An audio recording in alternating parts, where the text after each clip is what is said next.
ایک جنگل میں ایک کچھوا اور خرگوش رہتے تھے۔ خرگوش کو اپنی تیز رفتاری پر بہت گھمنڈ تھا۔ وہ کچھوے کی سست رفتاری پر اس کا مذاق اڑاتا اور اس پر طنز کے تیر برساتا۔ ایسے میں ایک دن، ارے میاں خرگوش، کیا تم میرے ساتھ ریس لگاؤ گے؟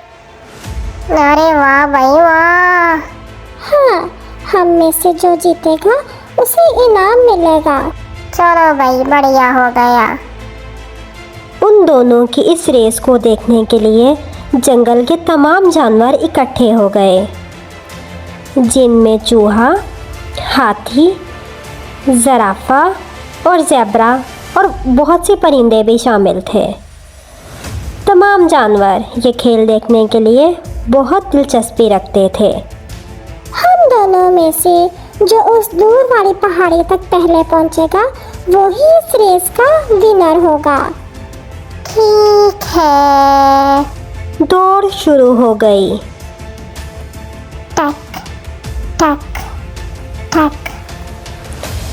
جیسے ہی ریس شروع ہوئی، خرگوش تیز دوڑنے لگا اور کچھوا آہستہ آہستہ رینگ کر چلنے لگا۔ راستے میں ایک جگہ سڑک پر بہت سارا پانی کھڑا تھا۔ خرگوش چونکہ تیز رفتاری سے بھاگ رہا تھا، اس نے اس پانی کو نہ دیکھا اور اس پر سے پھسلا اور زمین پر گر گیا۔ لیکن کچھ دیر بعد وہ اٹھا اور دوبارہ سے اپنی دوڑ شروع کر دی۔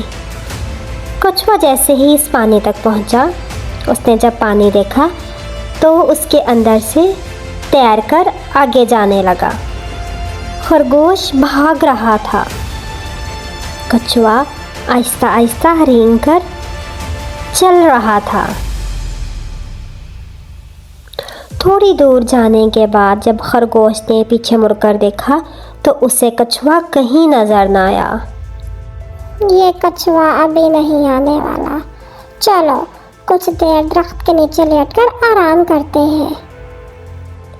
جیسے وہ درخت کے نیچے لیٹا، ٹھنڈی ہوا چل رہی تھی۔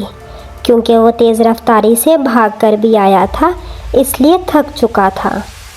جیسے ہی وہ آ کر لیٹا، اس کی آنکھ لگ گئی اور وہ سو گیا۔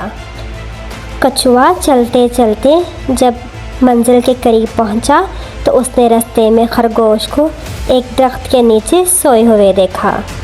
وہ خاموشی سے اس کے پاس سے گزر گیا۔ کچھ دیر بعد خرگوش کی آنکھ کھلے۔ جیسے ہی اس کی آنکھ کھلی، اس نے اٹھ کر منزل کی طرف بھاگنا شروع کر دیا۔ مگر یہ کیا؟ جیسے ہی وہ اس درخت کے قریب پہنچا جہاں پر پہنچنا طے تھا، اس نے وہاں پر کچھوے کو پہلے سے موجود پایا۔